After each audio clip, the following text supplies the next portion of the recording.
Adrian Navarre had never touched an orc before the night. He stumbled into Kreshna's hunting camp, with blood soaking through his tunic and desperation clouding his vision. The forest had become a maze of shadows and pain after the bandits attacked his traveling party 2 miles back on the merchant road. He had run when the others fell, shame burning hotter than the knife wound in his side, and now he collapsed against a tree trunk at the edge of a small clearing where firelight flickered between the branches. His legs gave out completely as he tried to take another step, and he hit the ground hard enough to drive the air from his lungs. When he managed to lift his head, he saw her. She stood on the opposite side of the fire, a figure that made his blood run cold despite the fever already starting to build in his veins. Green skin gleamed in the firelight, and her muscular frame suggested she could snap him like kindling without effort. Twin tusks curved up from her lower jaw, small but unmistakable, and her dark hair was pulled back in a practical braid that hung past her shoulders. She wore leather armor that had seen hard use, and her hand rested on the hilt of a blade at her hip. Adrian tried to push himself up, to run or fight or at least die with some dignity, but his body refused to cooperate. The world tilted sideways, and he realized with distant surprise that he was lying on his back now, staring up at the canopy overhead. Heavy footsteps approached, and then her face filled his vision. Dark eyes studied him with an expression he could not read. He waited for the killing blow, for those strong hands to finish what the bandits had started. Instead, she knelt beside him and pulled back his torn tunic to examine the wound. "Please," he managed, though whether he was begging for mercy or a quick death, he honestly did not know. She did not answer, just pressed something soft against his side that made him gasp in pain. The pressure was firm and steady as she worked, and he felt his consciousness starting to slip away like water through his fingers. The last thing he remembered before darkness claimed him was thinking that her hands were surprisingly gentle. When Adrian woke, he was lying on a bedroll near the fire with bandages wrapped tight around his middle. The sky above had lightened to the gray of early dawn, and birds were beginning to sing in the trees. For a moment, he thought he had dreamed the entire encounter, that he would sit up and find himself back with the merchant caravan. Then he turned his head and saw her sitting a few feet away, sharpening a hunting knife with methodical strokes. She noticed him stir and glanced over. "You are awake." Her voice was lower than he expected, with a rough quality that suggested she did not use it often for casual conversation. Adrian tried to sit up and immediately regretted it as pain lanced through his side. He fell back with a grunt. "Do not move," she said, not looking up from her blade. "The wound was deep. You will tear the stitches." "You stitched me." The words came out more incredulous than he intended. Now she did look at him, and one dark eyebrow rose slightly. "Did you expect me to let you bleed out in my camp? I expected you to kill me." The honesty felt reckless, but he was too exhausted and confused to filter his thoughts. Something flickered across her face, too quick for him to identify.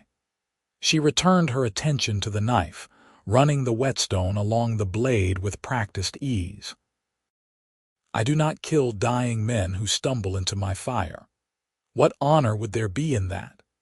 Adrian had heard stories about orcs his entire life. They were monsters from the wild places beyond the frontier, savage and brutal, caring nothing for human concepts like honor or mercy. Yet here he was, alive and bandaged, because this orc woman had chosen to save him rather than leave him to his fate. "Thank you," he said quietly. She made a noncommittal sound and continued sharpening her blade. They sat in silence for a while as the morning grew brighter around them. Adrian studied her when he thought she was not paying attention, trying to reconcile what he was seeing with everything he had been taught. Her movements were efficient and controlled, and the way she cared for her equipment spoke of discipline and experience. When she finally sheathed the knife and stood, her height was imposing but her bearing was not threatening. "What is your name?" he asked before he could stop himself. She paused in the act of checking something in her pack. "Kreshna." "I am Adrian Navarre." He hesitated, then added, "I was traveling with a merchant group when bandits attacked. The others, they did not make it." Kreshna's expression did not change, but she nodded once. "The frontier roads are dangerous. You were foolish to be out here with so little protection." "We had guards," Adrian said, stung despite knowing she was right. "They were killed in the first attack. Then they were poor guards." She pulled out some dried meat and what looked like travel bread, then brought a portion over to him. "Eat. You need your strength." Adrian took the food with trembling hands. Now that he was more alert, he could feel the full extent of his injuries. Every breath hurt, and his entire left side throbbed with a deep, persistent ache. The food was tough and bland, but he forced it down anyway. "How bad is it?" he asked between bites. "The blade missed anything vital, but you lost blood. You will need time to heal." Kreshna returned to her spot by the fire and began eating her own ration. "I am breaking camp today. There is a settlement 3 days' walk from here. I will take you there." "You do not have to do that," Adrian said automatically, though the thought of trying to make it anywhere on his own filled him with dread. "No," she agreed. "I do not." She did not elaborate, and Adrian found himself at a loss for words. Everything about this situation defied logic and expectation. He should be dead in the forest, or at best dying alone and afraid. Instead, he was being cared for and offered safe passage by an orc who had every reason to leave him to his fate. "Why are you helping me?" The question escaped before he could consider whether it was wise to ask. Kreshna was quiet for so long that he thought she would not answer. When she finally spoke, she did not look at him. "Because no one helped my brother when he needed it. He died alone in human lands, and I could not save him." She stood abruptly, ending the conversation. "Rest now. We leave at midday." Adrian wanted to say something, to acknowledge the pain he heard beneath those words, but she had already turned away and was methodically dismantling her camp. He watched her work, noting the careful way she packed her supplies and banked the fire. Every action had purpose and precision. Eventually, the effort of staying awake became too much, and he drifted back into an uneasy sleep. He woke to the sensation of being lifted, and his eyes snapped open to find Kreshna's face very close to his own. She had picked him up with apparent ease, one arm beneath his shoulders and the other under his knees, and was settling him into some kind of travois she had constructed. "I can walk," he protested weakly. "No, you cannot." Her tone left no room for argument. "Lie still." The travois was surprisingly comfortable, padded with her bedroll and positioned so he could see where they were going without straining his neck. Kreshna secured the last of her gear, then took up the pulling straps and started walking.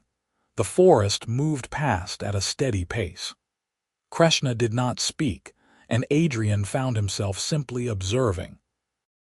She moved through the wilderness with confidence, choosing paths that were easier for the travois to navigate and occasionally stopping to check landmarks that only she seemed to recognize.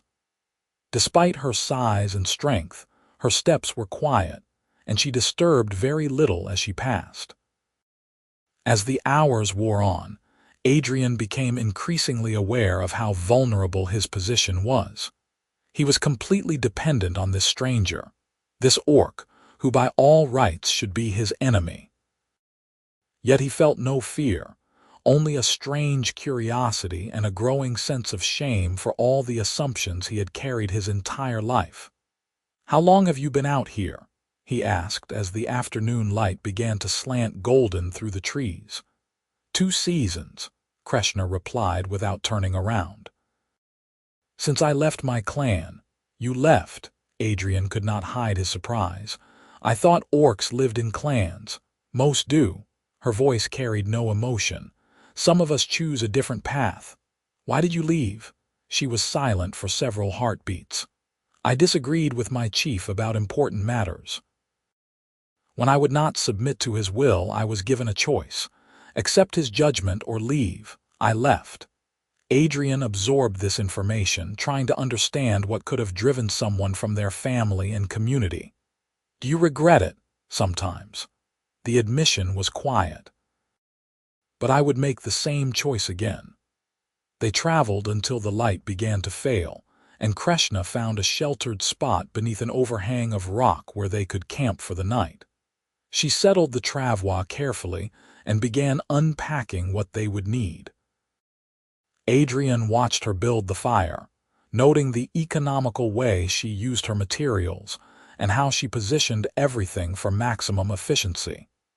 When she came to check his bandages, he tensed instinctively. Her hands moved to the wrappings, and for the first time, he really felt her touch rather than just registering it through the haze of pain and fever. Her skin was soft. The realization struck him with surprising force. He had expected roughness, something like leather or bark, but her fingers were smooth as they carefully peeled back the bandages to examine the wound. There were calluses, certainly, the kind earned through hard work and weapon training, but the overall texture was no different from any human woman's hand. "I thought you would be rough as old stone," he blurted out before his brain caught up with his mouth. Kreshna's hand stilled for just a moment, and when he looked up at her face, he could not quite read her expression. "And what made you think that?" Adrian felt heat creep up his neck. "I do not know. Stories, I suppose. We are told that orcs are like monsters, more beast than person." "And now?" She resumed tending the wound, her touch remaining gentle despite the tension he could sense in her shoulders. "Now I think the stories are wrong about a lot of things," he said honestly. She applied fresh bandages without responding, but something in her posture had softened slightly. When she finished, she prepared a simple meal of trail rations supplemented by some wild greens she had gathered during their travel. They ate in companionable silence as night settled fully around them. "Tell me about yourself," Kreshna said eventually, surprising him. "What were you doing on the frontier roads?" Adrian shifted carefully on the travois, trying to find a more comfortable position. "I am a scribe, or I was training to be one, back in Millhaven. The merchant I was traveling with promised to introduce me to a scholar in the eastern settlements who needed an apprentice." He laughed bitterly. "I suppose that opportunity is gone now." "Perhaps not." Kreshna poked at the fire with a stick. "The settlement where I am taking you has a small library. The elder there values learning. You know these people. I have traded with them before. They are more accepting of orcs than most human communities." She paused. "They may still fear me, but they do not reach for weapons when I approach." The sadness in that statement made Adrian's chest ache. "Is it like that everywhere, in human lands?" "Yes." Kreshna stared into the flames. "Though I have heard there are places far to the south where orcs and humans live in peace. I have never seen such a place myself." "What about your own people? Are they hostile to humans?" "Many are. We have been at war for generations, and the hatred runs deep on both sides." She was quiet for a moment. "My brother did not share that hatred. He believed we could find common ground, that the fighting could end if enough of us chose peace. That is what got him killed." Adrian wanted to reach out to offer comfort, but he was still lying on the travois, and any movement made his side scream in protest. "I am sorry for your loss," he said instead. "He sounds like he was a good person." "He was better than I am." Kreshna's voice had gone rough. "He had hope. I only have anger and the desire to survive." "You saved my life," Adrian pointed out gently. That seems like more than just survival." She looked at him then, really looked at him, and in her dark eyes he saw complexity that the stories had never hinted at. Pain and longing and fierce determination all warred together in that gaze. "Perhaps," she said finally, "or perhaps I am trying to make sense of senseless things." They did not speak again that night, but Adrian lay awake long after Kreshna had banked the fire and settled into her own bedroll on the opposite side of the camp. He thought about everything he had believed about orcs, about the stories and warnings that had shaped his understanding of the world. All of it felt hollow now, like houses built on sand. Kreshna had saved him, cared for him, and shown him more kindness than most humans would have offered to an injured stranger. And her skin was soft where he had expected stone, her voice capable of gentleness where he had expected only growls and threats. The world was much larger and stranger than he had ever imagined. The second day of travel was harder than the first.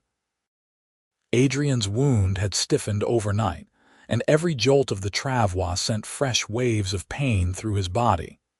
He tried not to complain, but he could not completely suppress the occasional gasp or whimper when they crossed particularly rough terrain. Kreshna noticed, of course. She stopped more frequently to check on him and adjusted the padding beneath him when she could.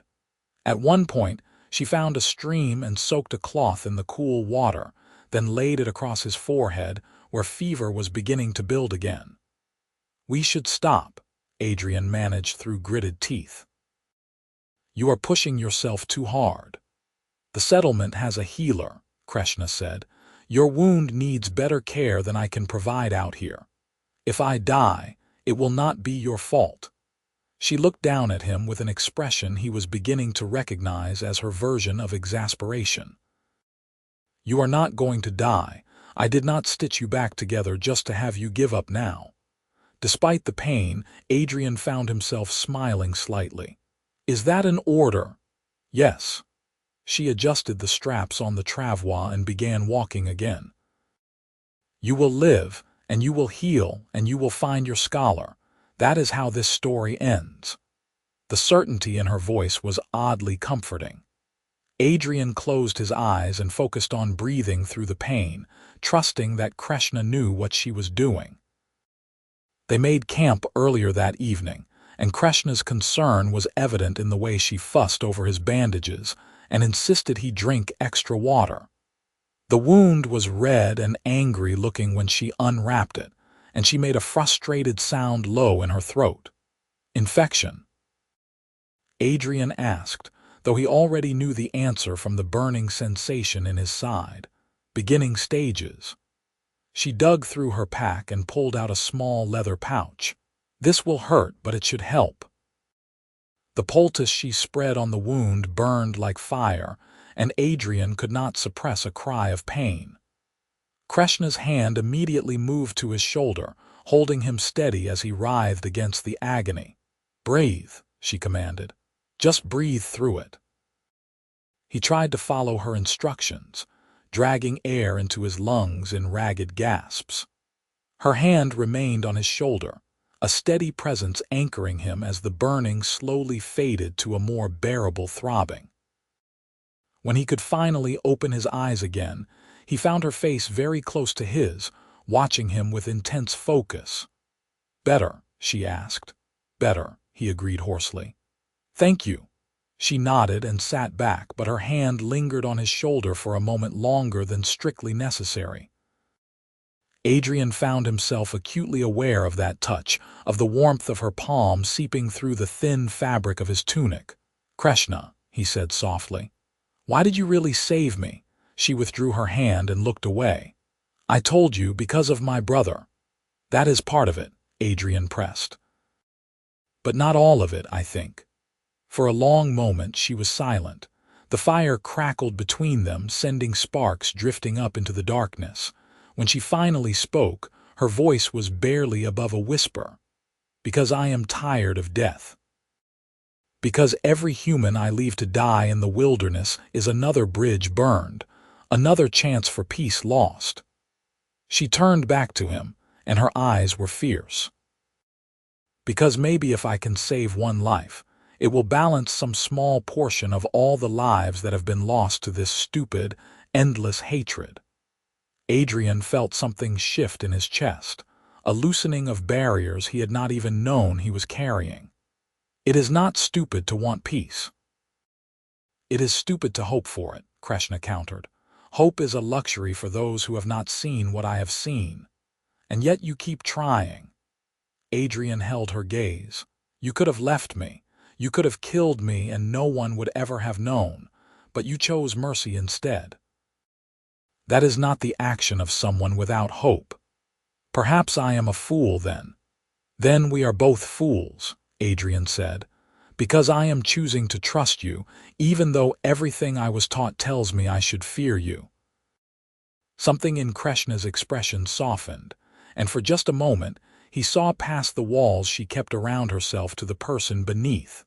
Someone who was tired and lonely and carrying the weight of too many losses. Rest now, she said, her voice gentle again. Tomorrow will be difficult. Adrian wanted to continue the conversation, to keep peeling back the layers and understanding this complicated, fascinating woman who had saved his life.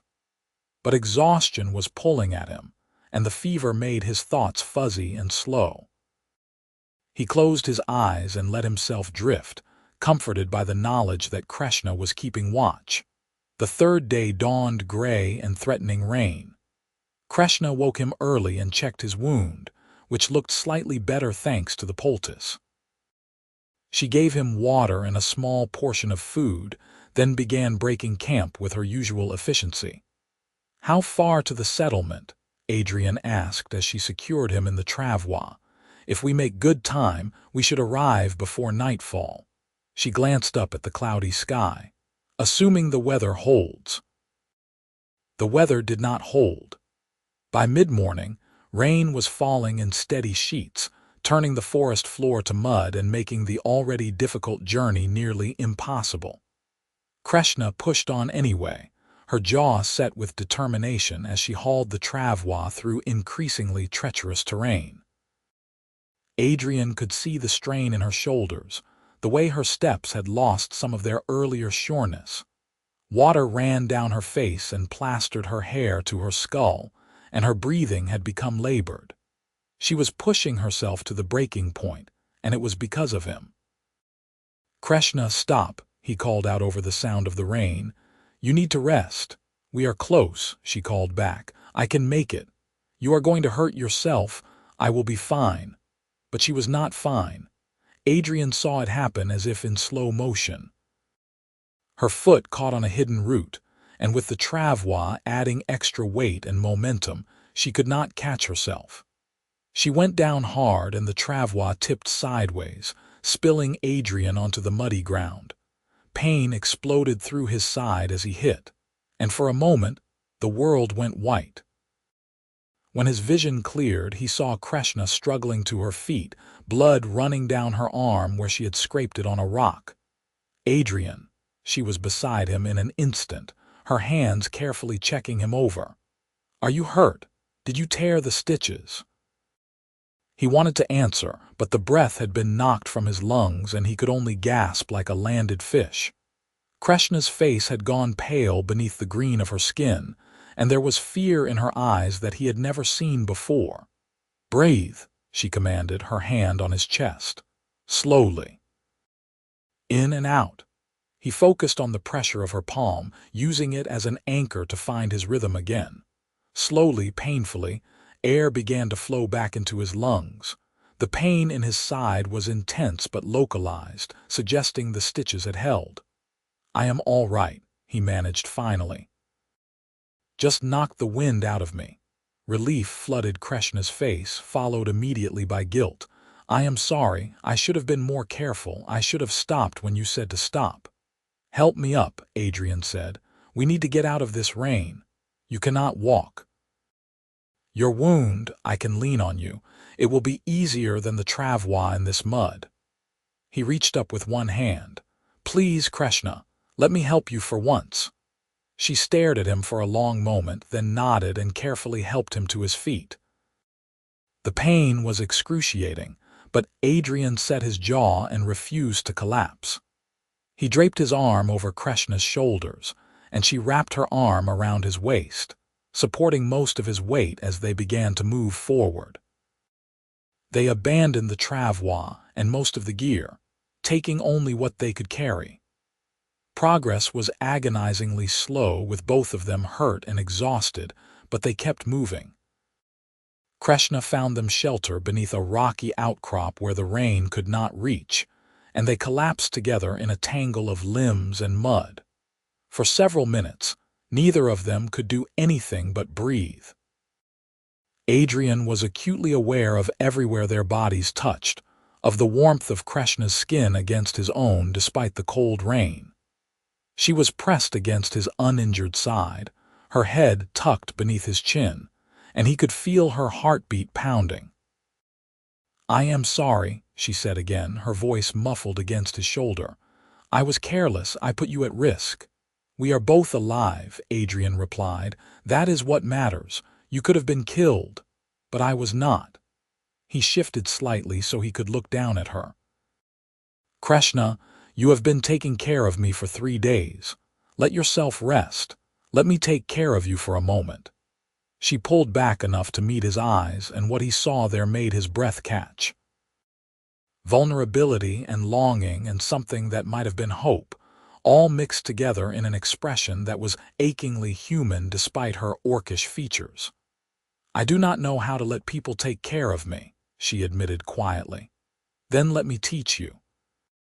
The words came out more intimate than he had intended, but he did not take them back. They stayed like that, wrapped around each other in the shelter of the rock, as the rain continued to fall outside. Adrian became aware of a dozen small details. The way Kreshna's breath ghosted across his collarbone, the slight tremor in her muscles from exertion, the softness of her skin where his hand rested on her arm. He had never been this close to anyone before, much less an orc. It should have felt strange or wrong, but instead it felt like the most natural thing in the world, like this was where he was supposed to be. "Adrian," Kreshna said softly, "what are you thinking?" "I am thinking that I was wrong," he replied honestly. "About orcs, about the frontier, about what matters in life. I am thinking that 3 days ago I was a different person, and I cannot go back to being him even if I wanted to. Is that a good thing or a bad thing? I am not sure yet." He hesitated, then added, "But I know I am glad I stumbled into your camp that night. Even with the injury and the pain and all of this, I am glad." Kreshna was quiet for a long moment. When she spoke again, her voice was thick with emotion. "I am glad too, even though I should not be." "Why should you not be?" "Because caring for you makes everything more complicated. Because when this is over and you are healed, I will have to watch you walk back into the human world and leave me behind. Because I know better than to hope for impossible things." Adrian's heart clenched at the pain in her voice. Before he could think better of it, he lifted his hand and gently turned her face toward his. "Who says it is impossible? Everything does. Your people, my people, the whole world." But even as she said it, she did not pull away from his touch.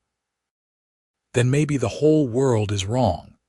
He was close enough now to see the flecks of amber in her dark eyes, close enough to count the light freckles across her nose that he had never noticed before. "Maybe we get to decide what is possible for ourselves. Adrian." His name on her lips was half protest, half prayer. "I am not saying I have all the answers," he continued. "I'm not even saying I fully understand what I am feeling, but I know that when you touch me, I feel safe. When you speak, I want to listen. And when you talk about leaving, my chest hurts in a way that has nothing to do with knife wounds." Kreshna's eyes had gone very wide. "You should not say things like that." "Why not?" "Because it makes me want things I cannot have." "What if you can have them?" Adrian asked. "What if we both can?" For a moment, he thought she might close the distance between them, might let herself take what they both clearly wanted. But then she pulled back, putting space between them that felt like miles. "We should keep moving," she said, her voice carefully neutral. "The settlement is not far now." Adrian wanted to argue, to push the issue, but he could see the fear beneath her controlled exterior, and he understood. This was not just about them.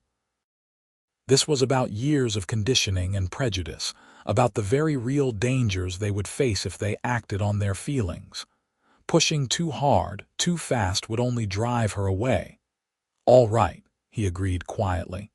"Let us get to safety first, but Kreshna, this conversation is not over."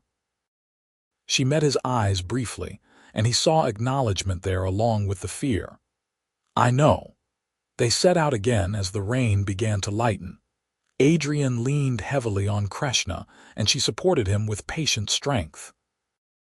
Neither of them spoke, but the silence felt different now, charged with unspoken words and possibilities. The settlement appeared through the trees just as dusk was falling. It was small, maybe 24 buildings clustered around a central square, with fields spreading out beyond. Smoke rose from chimneys, promising warmth and shelter. Kreshna slowed as they approached, and Adrian felt her tension increase. "What is wrong?" "They will not be expecting me to bring a human here," she said. "Especially not like this. They may think I hurt you." "Then I will tell them the truth, that you saved my life and cared for me." He squeezed her shoulder gently. "I will not let them blame you for any of this." She nodded, but her jaw remained tight as they entered the settlement. People emerged from their homes as word spread of their arrival, and Adrian saw the range of reactions. Some looked frightened, others curious, and a few reached for weapons before they saw Adrian's injury and hesitated. An older woman pushed through the crowd, her gray hair bound back in a practical bun, and her weathered face set with authority. "Kreshna," she said, her voice carefully neutral. "What brings you here?" "I found this man injured on the forest road 3 days ago," Kreshna replied. "He needs a healer. His wound is infected." The old woman's sharp eyes moved to Adrian, assessing. "How did he get injured?"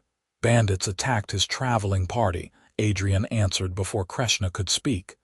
"She saved my life and brought me here. I would be dead if not for her."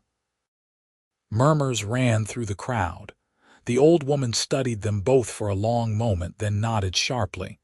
"Bring him to my house. I am Maeve, the settlement's healer. The rest of you go about your business. There is nothing to see here." The crowd dispersed slowly, many still casting uncertain glances at Kreshna. Maeve led them to a sturdy house near the center of the settlement and directed Kreshna to lay Adrian on a bed in a small but clean room. As soon as Adrian was settled, Maeve began examining his wound with practiced efficiency. She clucked her tongue at the infection but nodded approvingly at the stitching. "Good work," she said to Kreshna. "You kept him alive long enough to get here. That is no small thing." Kreshna stood awkwardly near the door, looking like she wanted to bolt. "I should go." "Nonsense," Maeve said briskly. "You are injured as well, and you look half dead from exhaustion. There is a second room upstairs where you can rest once I have tended to you both." "I do not want to impose. It is not an imposition if I am offering." Maeve's voice softened slightly. "You did a good thing bringing him here. Let yourself accept some kindness in return." Adrian watched the internal struggle play out on Kreshna's face before she finally nodded. "Thank you." Maeve cleaned and dressed both of their wounds, then forced them to eat hot soup and drink tea that tasted medicinal. She asked no invasive questions, simply tended to their immediate needs with calm competence. By the time she finished, Adrian could barely keep his eyes open. "Rest now," Maeve ordered. "Both of you. We can discuss everything else in the morning." Adrian wanted to talk to Kreshna, to continue the conversation they had started in the rain, but his body had other ideas. He was asleep almost before Maeve left the room. When he woke, sunlight was streaming through the window and his side felt better than it had in days. The infection had broken overnight, leaving him weak but clear-headed. He could hear voices downstairs, and after a moment he recognized Kreshna's low tones mixed with Maeve's higher ones. Moving carefully, Adrian managed to get out of bed and make his way to the stairs. He descended slowly, holding the rail for support, and found Kreshna and Maeve sitting at a rough wooden table drinking tea. They both looked up as he appeared, and Kreshna was on her feet immediately. "You should be resting. I have rested enough." Adrian made his way to the table and lowered himself into a chair with only a little difficulty. "I wanted to see you." Maeve's eyes moved between them with sharp interest. "I will give you some privacy," she said, standing. "I need to check on some of my other patients anyway." After she left, Kreshna poured Adrian a cup of tea and pushed it across the table to him.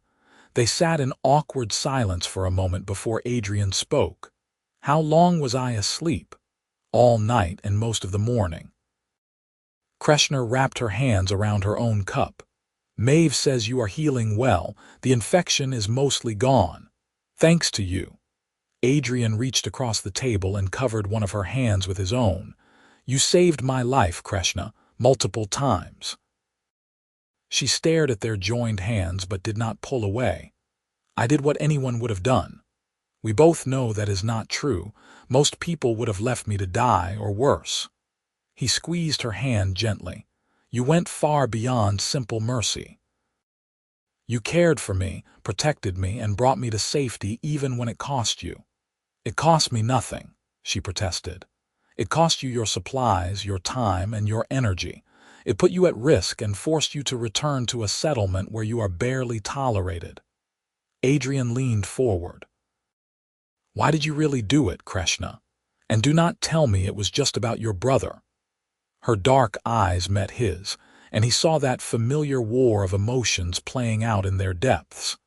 "Because I looked at you lying there bleeding in my camp, and I saw someone worth saving. Because your eyes were kind even when you thought I might kill you. Because in that moment, I wanted to believe that maybe the world did not have to be as ugly as I had always known it to be." Adrian felt his heart skip. "And now, do you still believe that?" "Now I am more confused than ever." Kreshna's voice dropped to barely above a whisper. "Because you make me feel things that I should not feel, want things that I cannot have. You make me hope, Adrian, and hope is dangerous. Only if you face it alone." Adrian stood and moved around the table, ignoring the protest from his healing wound. He knelt beside Kreshna's chair so they were at eye level.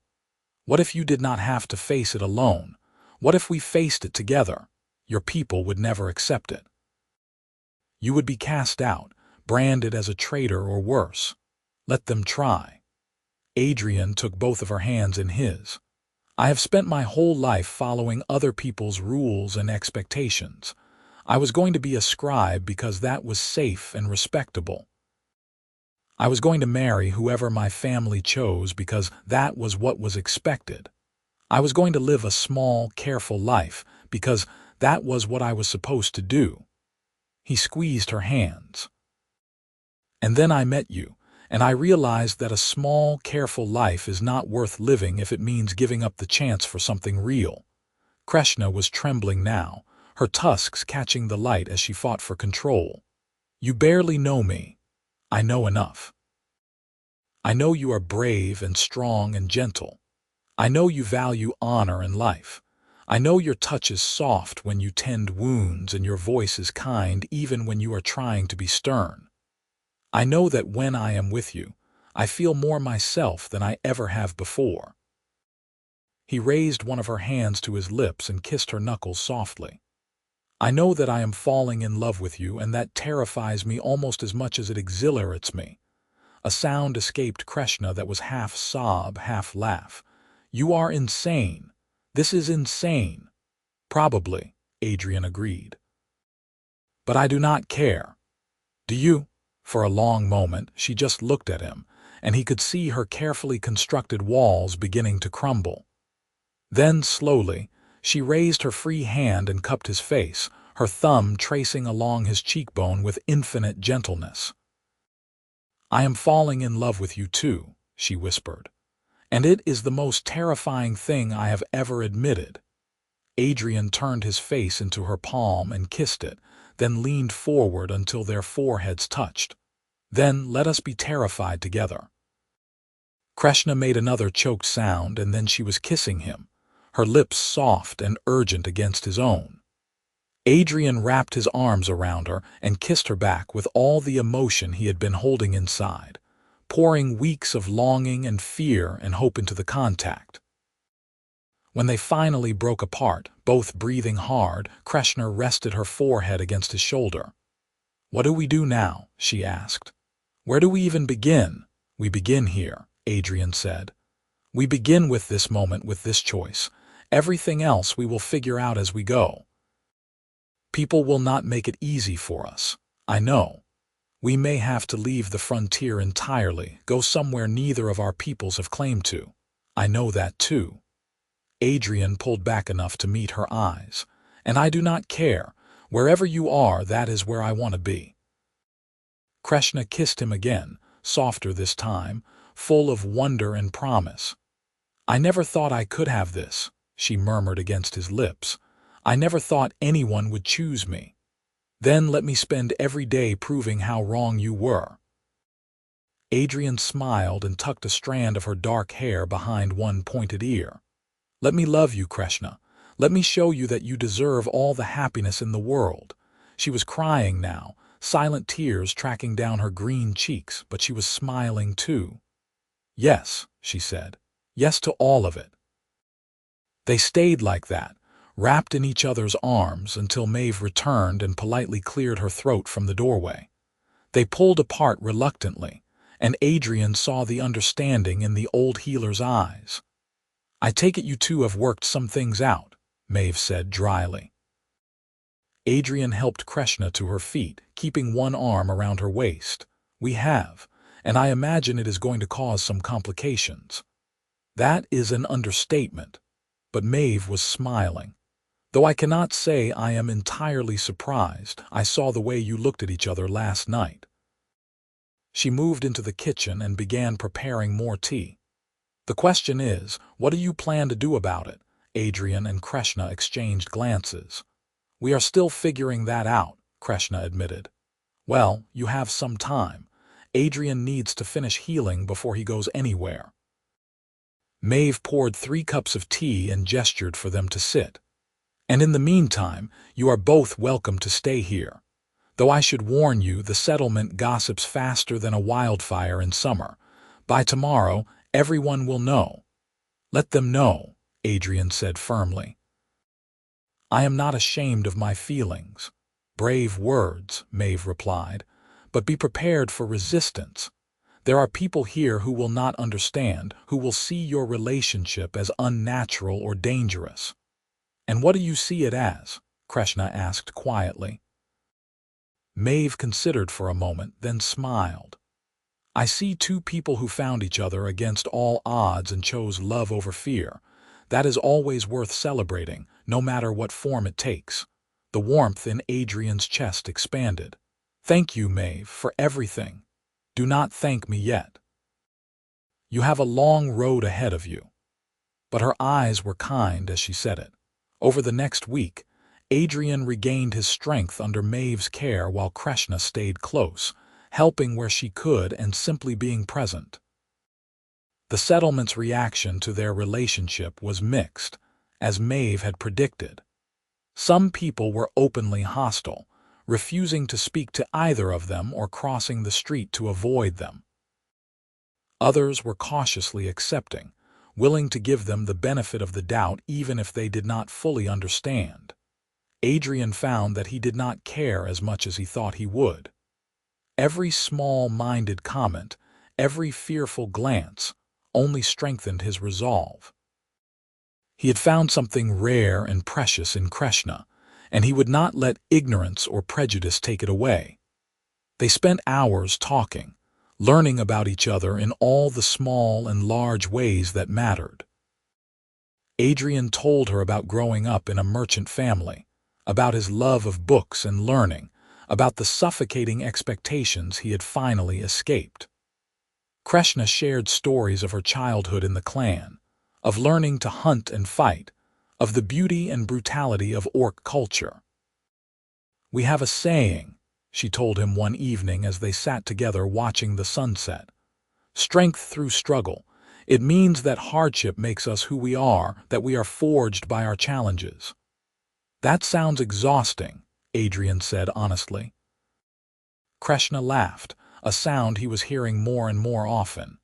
"It is, but it also means we do not give up easily. When we commit to something, we see it through. Like saving injured humans who stumble into your camp, like that." She leaned against him and he wrapped his arm around her shoulders.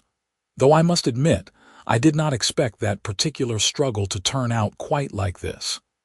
Adrian kissed the top of her head. "Neither did I, but I am glad it did." As his wound healed, Adrian began helping around the settlement where he could. He offered to teach reading and writing to the children, many of whom had never had access to formal education. To his surprise and delight, several families took him up on the offer, and soon he had a small class meeting 3 times a week in Maeve's front room.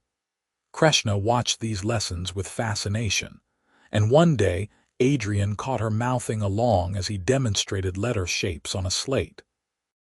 "Would you like to learn?" he asked after the children had left. She looked embarrassed. "Orcs do not need human writing. We have our own ways of keeping records." "I am not asking about orcs in general. I am asking about you." Adrian held out the chalk. "Would you like to learn?" Slowly, she took the chalk from him. "Yes," she admitted. "I have always been curious." Teaching Kreshna to read and write became one of Adrian's favorite parts of each day. She was a quick study, absorbing information with the same focused intensity she brought to everything else. Her large hands, so capable with weapons and tools, proved surprisingly deft with the chalk, and she took fierce pride in each new word she mastered. "Look," she said one afternoon, showing him the slate where she had carefully written both their names. "I can write us." Adrian pulled her close and kissed her thoroughly. "You are amazing. You know that, right?" She smiled against his lips. "You may have mentioned it once or twice." 2 weeks after their arrival, a group of traders came through the settlement, bringing news from the wider world. Among the gossip and trade reports was something that made Adrian's blood run cold. "They are saying there is an orc woman traveling with a human man somewhere on the frontier," one of the traders said over dinner at the communal hall. "Some kind of unnatural relationship. The talk is spreading, and folks are not happy about it.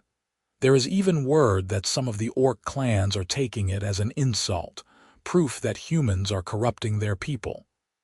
Adrian felt Kreshna stiffen beside him. Under the table, he took her hand and held it tightly. "Sounds like fear-mongering to me," Maeve said calmly. "People always find something to be upset about." "Maybe so," the trader replied. "But I would not want to be that couple right now. They are liable to have trouble from both sides." That night, Adrian and Kreshna lay together in the small room Maeve had given them, holding each other in the darkness. "We could run," Kreshna said quietly. "Head south like I mentioned before. Try to find one of those places where humans and orcs live in peace." "Or we could stay and face it," Adrian countered. "Show people that there is nothing to fear, that love does not care about the color of skin or the shape of tusks." "That sounds brave, but it might also be foolish. If the clans decide I have betrayed them, they will send warriors after me. And if human authorities decide you are a traitor, you could be arrested or worse." Adrian rolled onto his side so he could see her face in the moonlight filtering through the window. "What do you want to do?" Kreshna was quiet for a long time. "I want to stop running," she said finally. "I have been running my whole life, from expectations and violence and the weight of all the things I could not change. I am tired of it, Adrian. I want to stand somewhere and build something that matters. Then that is what we will do." Adrian kissed her forehead.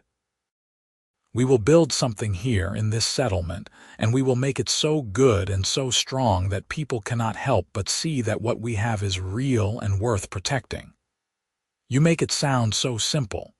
"It will not be simple at all," Adrian admitted, "but it will be worth it. You are worth it."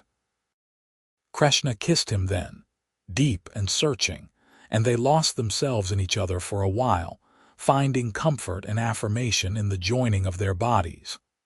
Afterward, curled together in the warm darkness, Adrian felt more certain than ever that he had made the right choice. In the morning, they went to Maeve with a proposal. "We want to stay here," Adrian said, "permanently. I can teach and work as a scribe for the settlement. Kreshna can hunt and help protect the borders. We can contribute and be part of this community."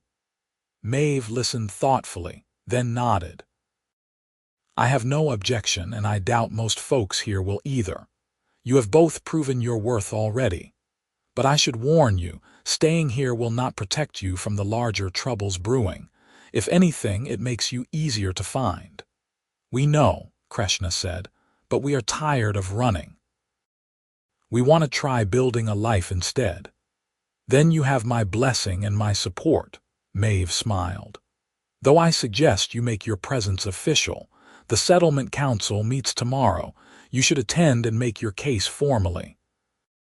The council meeting was held in the largest building in the settlement, a barn that had been converted into a gathering hall. About 30 people attended, representing all the families and households. Adrian and Kreshna stood before them, hand in hand, while the head of the council, a grizzled farmer named Thomas, outlined their request. "So let me understand this correctly," Thomas said. "You want to settle here as a bonded couple, despite one of you being human and the other being orc?" "Yes," Adrian said clearly. "We love each other and we want to make a life together. We are asking for the same rights and protections any other couple in this settlement would have." Murmurs ran through the crowd, some approving, many uncertain. A younger man stood up, his face twisted with anger. "This is an abomination. Humans and orcs are not meant to mix. It goes against nature." "What is unnatural about love?" Kreshna asked quietly. "What is wrong with two people choosing each other despite the barriers the world puts between them?" "Everything," the man spat. "You are a monster and he is a fool for not seeing it." Adrian felt Kreshna flinch and fury rose hot in his chest. "She is not a monster. She is the kindest, bravest person I have ever met, and I will not stand here and let you insult her." "Easy, boy," Thomas said. "This is a place for discussion, not fighting." He turned to the angry man. "And you, Marcus, will keep a civil tongue or leave. We do not attack guests in this hall." Marcus sat down, still glowering, but several others stood to voice their support. A woman named Sarah spoke of how Kreshna had helped her children when they got lost in the forest last month. Another man mentioned how Adrian's teaching had helped his son discover a love of learning. Slowly, the tide began to turn. Finally, Maeve stood. "I have seen these two together for weeks now. I have watched them care for each other, support each other, and face the world's judgment with grace and courage. Whatever you think about humans and orcs in general, I can tell you that these two individuals are good people who deserve a chance at happiness." She looked around the room. "And I think this settlement is better off with them than without them." There was a long silence, then Thomas nodded. "We will put it to a vote. All in favor of accepting Adrian and Kreshna as full members of this settlement, with all the rights and responsibilities that entails, raise your hands." Adrian held his breath as hands began to rise. It was not unanimous. not by a long shot, but slowly, surely, more than half the room voted in their favor. "Then it is settled," Thomas declared. "Welcome to Riverside Settlement, both of you. May you find peace and prosperity here." Adrian felt like he might collapse from relief. Beside him, Kreshna's eyes were bright with unshed tears. They thanked the council and left the hall hand in hand, stepping out into the late afternoon sunshine. "We did it," Adrian said, still hardly believing it. "We have a home." Kreshna pulled him into a fierce embrace. "We have each other. That is the only home I need." The next months passed in a blur of activity and slow, steady integration into settlement life. Adrian established himself as the schoolteacher and also took on work as a scribe, helping families with correspondence and record-keeping. Kreshna became the settlement's primary hunter, her skills putting meat on tables throughout Riverside. She also began training interested residents in tracking and wilderness survival, sharing knowledge that proved invaluable on the frontier. They built a small cabin on the edge of the settlement with help from neighbors who had warmed to them. It was simple but sturdy, with a main room for living and working, a loft for sleeping, and a small garden plot where they grew herbs and vegetables. Life was not without challenges. There were still people in Riverside who disapproved of their relationship and made their feelings known through cold shoulders and cutting remarks. Twice, travelers passing through caused trouble, once with threats, and once with actual violence that Kreshna had to diffuse with impressive restraint. But there were joys too, more than Adrian had ever imagined. Morning coffee shared in comfortable silence while watching the sunrise. Evenings reading together by the fire, Kreshna's head on his shoulder as he worked through whatever book they had traded for. Stolen kisses during the day and passionate nights that left them both breathless and amazed. Adrian discovered new depths to Kreshna as the months passed. Her sense of humor was dry and sharp once she felt comfortable enough to express it.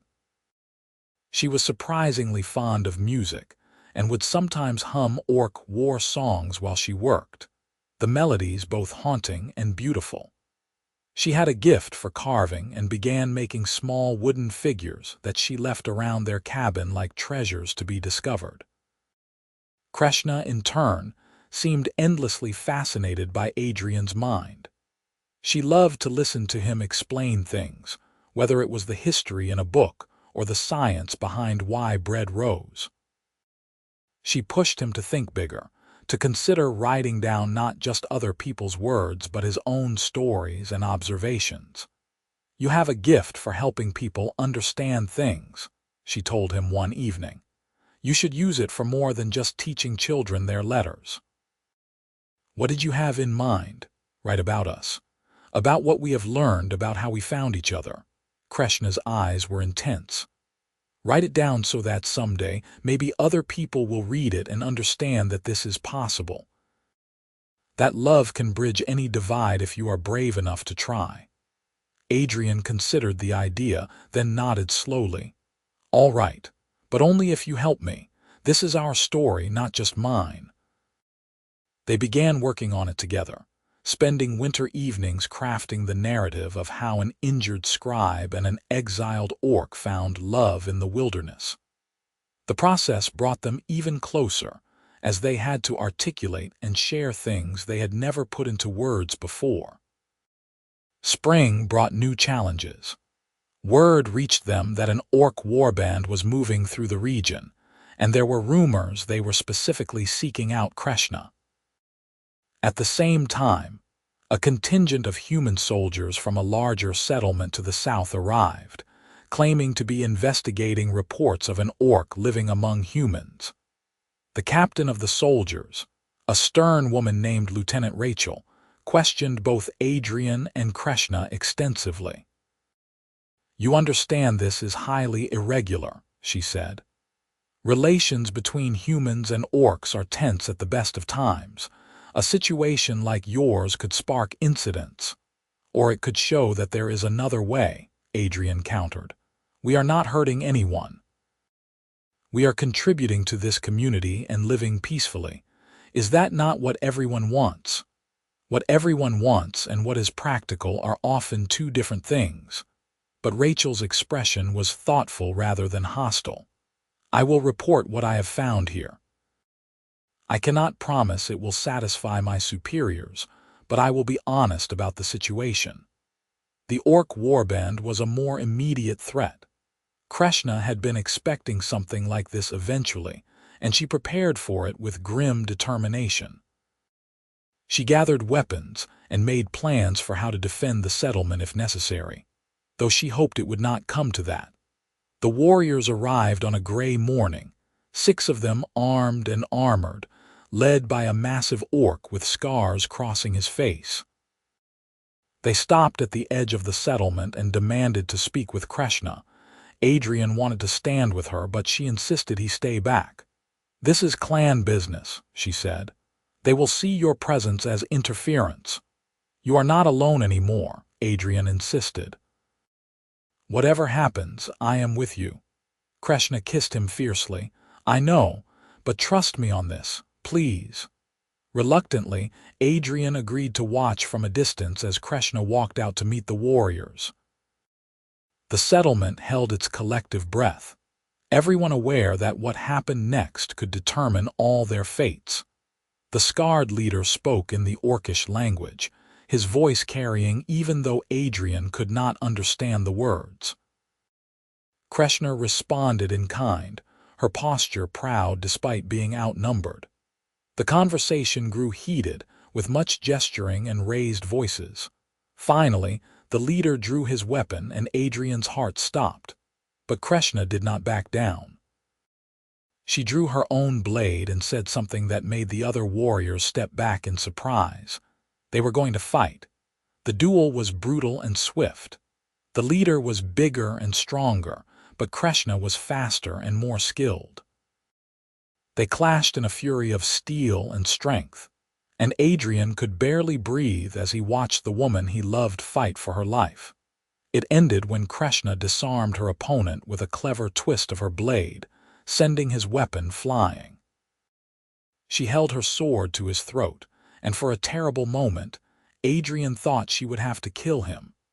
But then she lowered her blade and said something in a voice that carried across the settlement.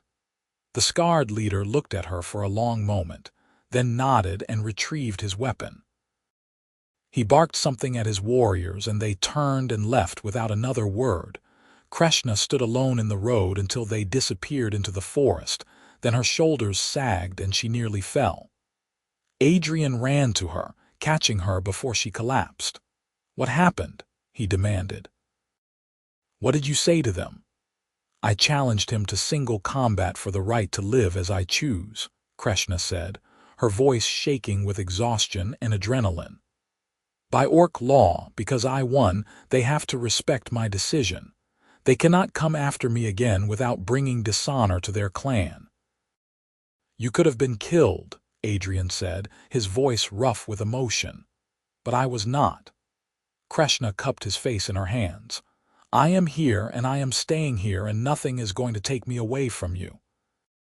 Adrian kissed her there in the road, in front of the entire settlement, pouring all his fear and love and relief into the contact.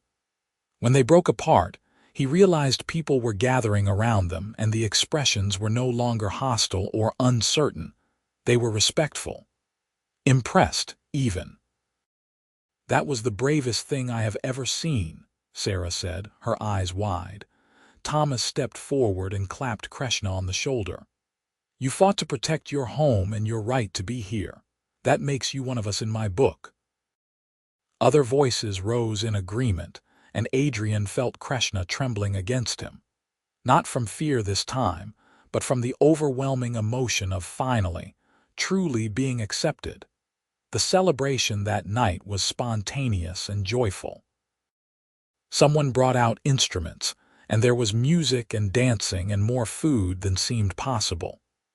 Adrian and Kreshna were the guests of honor, and people who had been cold to them before now offered congratulations and apologies. "I am sorry I was not kinder before," Marcus said, the young man who had called Kreshna a monster at the council meeting. "I let fear guide me instead of seeing who you really are. I was wrong."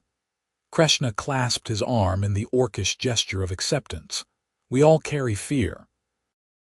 What matters is what we do with it." As the night wore on and the celebrations continued, Adrian pulled Kreshna aside to a quiet spot under the stars. "Marry me," he said suddenly. Kreshna's eyes went wide. "What? Marry me? Bond with me, hand-fasting, whatever you want to call it. Make it official that we choose each other, now and always."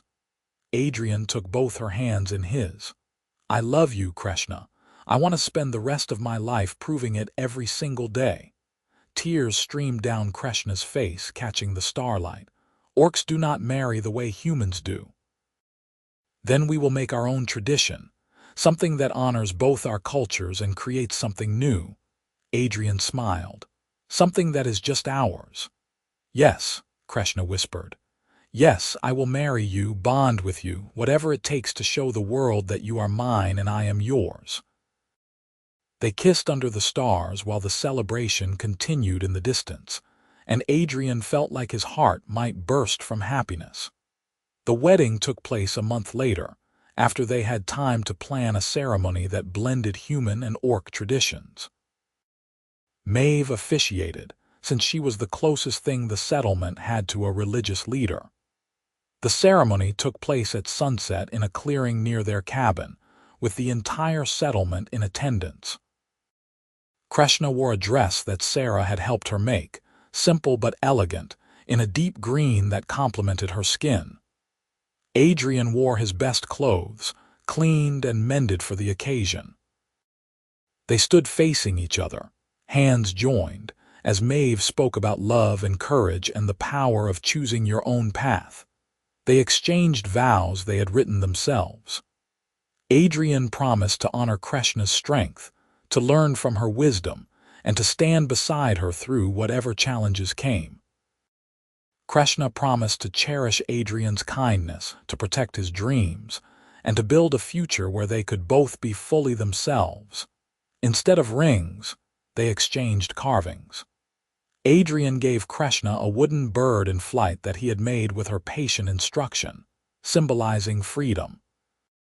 Kreshna gave Adrian a carved book, representing knowledge and the stories they would write together. When Maeve pronounced them bonded, the settlement erupted in cheers. The celebration that followed lasted well into the night, with food and music and dancing. Adrian and Kreshna moved through it all in a haze of joy, accepting congratulations and well wishes from people who had become their family. When they finally retreated to their cabin in the early hours of morning, they fell into bed together, laughing and kissing and simply being together.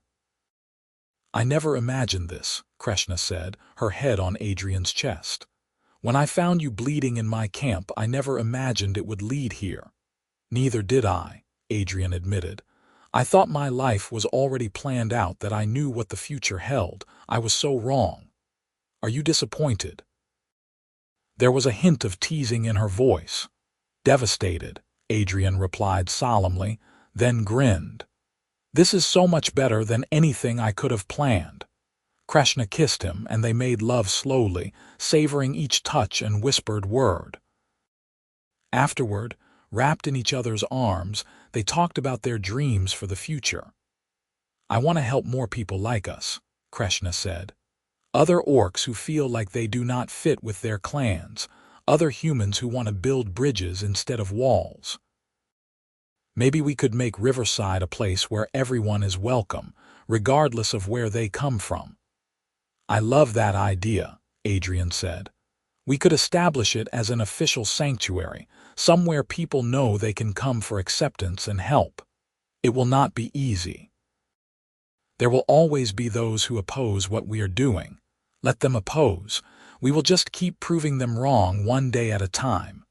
Adrian kissed her forehead. Together. The years that followed were full and rich. Riverside grew from a small settlement into a thriving community. known throughout the frontier as a place where humans and orcs could live and work side by side. Adrian and Kreshna became leaders not through formal authority, but through example, showing that cooperation and understanding were possible. They faced opposition, certainly. There were incidents with both human authorities and orc clans who saw their way of life as a threat. But each time, they met the challenges with courage and conviction, never backing down from their belief that love and acceptance were worth fighting for. More mixed couples found their way to Riverside, along with others who simply wanted to live in a place where they would not be judged for being different. The settlement expanded, adding new homes and workshops and eventually a proper school where Adrian taught students of all ages and both races. Kreshna established a wilderness training program that became renowned for its effectiveness. She taught tracking and survival to anyone who wanted to learn, and her graduates were sought after as guides and rangers throughout the frontier. She never lost her edge as a warrior, but she used her skills to protect rather than to destroy, defending Riverside and its people from any threat. 5 years after their wedding, Kreshna came to Adrian with news that changed everything again. "I am pregnant," she said, her hand on her stomach and wonder in her eyes. Adrian felt like the ground had dropped away beneath him. "Are you certain?" Maeve confirmed it this morning. Kreshna's voice shook. "I did not think it was possible. Humans and orcs are not supposed to be able to have children together. But we are not like anyone else," Adrian said, moving to embrace her. "We have always made our own path." The pregnancy was difficult and frightening, since neither Maeve nor anyone else had experience with a half-human, half-orc child. But Kreshna was strong, and when their daughter was born on a snowy winter night, she was perfect. They named her Hope, because that was what she represented. She had her mother's green-tinted skin, though lighter, and her father's brown eyes. She was born without tusks, but with slightly pointed ears and a strong, healthy cry that filled the cabin. "Look at her," Kreshna whispered, cradling their daughter with infinite tenderness. "Look at what we made." Adrian could not speak past the lump in his throat. He just wrapped his arms around both of them and let the tears fall, overwhelmed by the miracle of this tiny life that should not have been possible. Hope grew strong and clever, inheriting her mother's physical prowess and her father's love of learning. She became a symbol of what was possible in Riverside, living proof that the barriers between races were not as absolute as everyone believed. More children followed over the years, though not all survived. The mixed heritage made pregnancies risky, and they buried 2 babies before they reached their first birthdays. Each loss was devastating, but they held each other through the grief and found ways to keep going. Eventually, they had 3 children who survived to adulthood. Hope was the eldest, followed by a son they named Bridge, and finally a younger daughter they called Dawn. Each child was unique, blending human and orc traits in different ways, and each brought new challenges and joys. Watching their children grow, Adrian and Kreshna saw the future they had dreamed of taking shape. The kids played with both human and orc children, learned to read and write alongside tracking and hunting. They grew up knowing they were different, but also knowing they were loved and valued. "Do you remember when you first touched me?" Adrian asked one evening as they sat on the porch of their cabin, watching their children play in the yard. "What you said about my skin," Kreshna smiled. "You said you thought I would be rough as old stone. And you were so soft. It surprised me." Adrian took her hand and laced their fingers together. "I think that was the moment I started to fall in love with you, even though I did not realize it yet. That moment when everything I thought I knew turned out to be wrong. I fell in love with you when you told me your wound was not my fault," Kreshna said. "When you tried to take care of me even though you were the one who was injured. I realized then that you saw me as a person, not a monster, and that changed everything." They sat together as the sun set, hands joined, watching the life they had built together. It had not been easy, and there were still struggles ahead. But they had faced everything together, and they would continue to do so for as long as they both lived. Adrian thought about the young man he had been, stumbling into an orc's camp with a knife wound and terror in his heart. He had been so certain he knew how the world worked, so sure of the divisions between people and the impossibility of crossing them. He had been wrong about everything that mattered, and he had never been more grateful for being wrong in his entire life.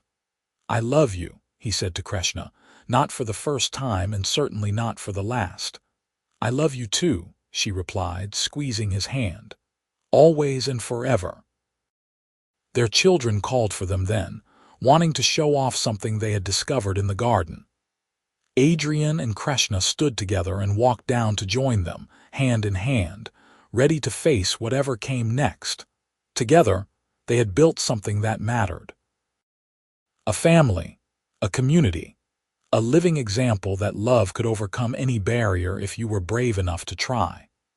It had started with a touch, with the surprising discovery of softness where roughness was expected, and it had grown into something beautiful and enduring. As the stars came out above Riverside and the sounds of laughter filled the air, Adrian knew that he had found exactly where he belonged. Not in the careful, planned life he had once imagined, but in this messy, wonderful, impossible reality that he and Kreshna had created together. And that was the greatest story he could ever hope to tell.